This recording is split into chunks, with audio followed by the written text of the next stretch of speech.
दोस्तों, दुनिया के अलग अलग देशों के साथ भारत की जो सालों पुरानी अटकी हुई डील्स हैं वो अब क्लियर होने वाली हैं। इसे भारत के लिए एक अच्छी खबर माना जा रहा है। असल में कुछ दिनों पहले IMF ने एक रिपोर्ट पब्लिश करते हुए बताया कि साल 2025 में दुनिया के टॉप 10 देशों की अर्थव्यवस्था किस रफ्तार से आगे बढ़ने वाली है। इसमें एक नाम भारत का भी शामिल था, जिसमें बताया गया कि साल 2025 में भारत जापान को पीछे छोड़ते हुए चौथे स्थान पर पहुंच जाएगा। तो ये आंकड़े देख करके अब ब्रिटेन जैसे देश भारत के पीछे पड़ चुके हैं, जो कि सालों पुरानी अटकी हुई डील को किसी भी कीमत पर भारत के साथ साइन करना चाहते हैं। दूसरी अपडेट लद्दाख से सामने निकल के आ रही है, जहां पर लद्दाख में भारत ने फाइनली प्लास्टिक वेस्ट का इस्तेमाल करते हुए नई रोड को बना करके तैयार किया है। तीसरी अपडेट भारत, थाईलैंड, इंडोनेशिया से सामने निकल के आ रही है, जहां पर इन देशों ने भारत की QCO पर कई सवाल खड़े किए हैं। चौथी अपडेट डिफेंस से सामने निकल के आ रही है, जहां पर भारत की जानी मानी GTRE जल्द ही प्राइवेट प्लेयर्स के साथ मिलकर के STFE इंजन्स को प्रोड्यूस करने का काम शुरू करेगी। आइए आज के इस वीडियो में सारी इंपॉर्टेंट अपडेट डिटेल्स में आपको बताते हैं। यदि आपको हमारी न्यूज सीरीज पसंद आ रही है तो इस वीडियो को लाइक और चैनल को सब्सक्राइब जरूर कीजिएगा। सबसे पहले ब्रिटेन से आ रही अपडेट की बात की जाए तो जैसे ही कुछ दिनों पहले IMF ने रिपोर्ट पब्लिश करते हुए बताया कि भारत साल 2025 में बहुत तेजी से आगे बढ़ने वाला है, खासकर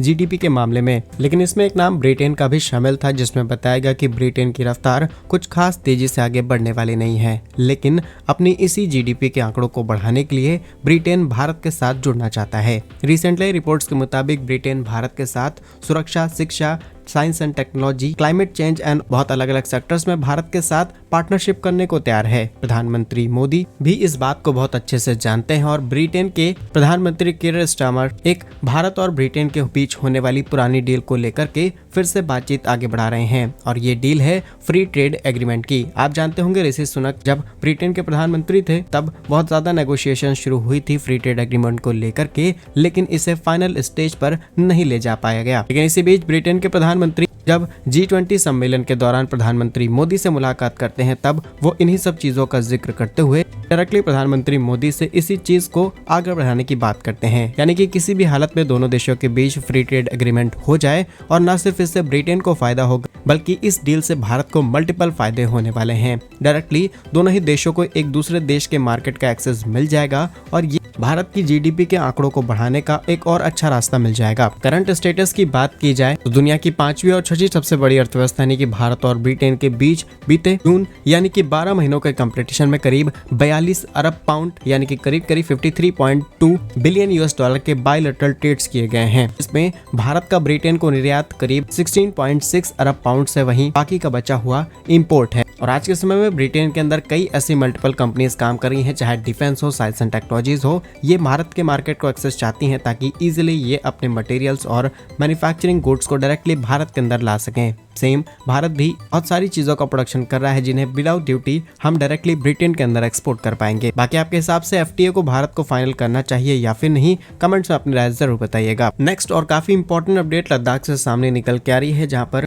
वेस्ट प्लास्टिक का इस्तेमाल करते हुए लेह रीजन के अंदर एक काफी इंपॉर्टेंट रोड नेटवर्क को डेवलप किया गया है। Housing and urban development department of Ladakh, इसके अलावा प्रोजेक्ट हिमांग ने आपस में एक मेमोरेंडम ऑफ अंडरस्टैंडिंग को साइन किया है ताकि प्रोक्योरमेंट ऑफ प्लास्टिक को इजीली यूटिलाइज किया जा सके और स्पेशली इसे रोड कंस्ट्रक्शन में यूज किया जाए। फिलहाल इस MOU का टाइम ड्यूरेशन 3 सालों का है, यानी 3 सालों के अंदर इस प्रोजेक्ट को कंप्लीट किया जाना है।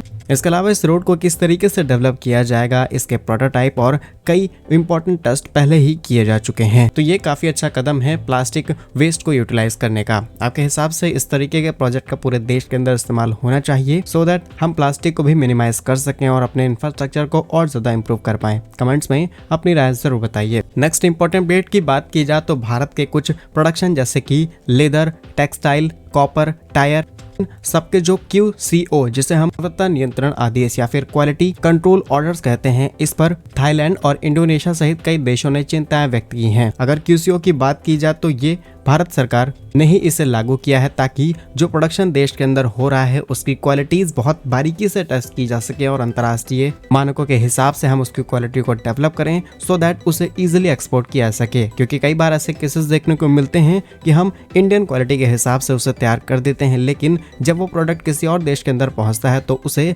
रिजेक्शन फेस करनी पड़ती है। ये प्रॉब्लम हमें बाद में फेस ना करनी पड़े, इसलिए QCO को तैयार किया गया। इसके तहत कुछ स्टैंडर्ड्स भी सेट किए जाते हैं ताकि प्लांट्स के अंदर जो हो रहा काम है उसमें ऑलरेडी और पहले से ही ये सारी चीजें या फिर कहें इंपॉर्टेंट स्टैंडर्ड्स को फॉलो किया जाए, सो दैट कंपनी लॉस ना हो और आफ्टर मॉडिफिकेशंस की जरूरत ना पड़े। लेकिन इन देशों की चिंता पॉजिटिव नहीं बल्कि आपको नेगेटिव लग सकती है, क्योंकि QCO के तहत भारत उस स्टैंडर्ड को मेंटेन करने की कोशिश कर रहा है जो कि इंटरनेशनल लेवल का है। और अब इन देशों की चिंता सुनिए। इनका कहना है कि भारत इस क्वालिटी के तहत हमारे प्रोडक्ट को अफेक्ट कर सकता है। इसके अलावा भारत पैरेलली हमसे कंपटीशन करेगा, सो दैट मार्केट में कंपनीज के पास बहुत सारे ऑप्शंस हो जाएंगे और भारत अपनी हाई क्वालिटी और कम प्राइस की वजह से मार्केट में अपनी पकड़ बना सकता है। तो ये इन देशों की चिंता है। और ऐसा नहीं है कि सिर्फ भारत के क्वालिटी एक्सपोर्ट से इन देशों को दिक्कत है, बल्कि ये वो चीजें जो कि भारत के अंदर एक्सपोर्ट करते हैं उससे भी इन्हें दिक्कत हो सकती है। अब अगर कोई भारतीय कंपनी कम प्राइस पर हाई क्वालिटी और इन्हीं देशों की कंपनियों जैसे प्रोडक्ट को तैयार करके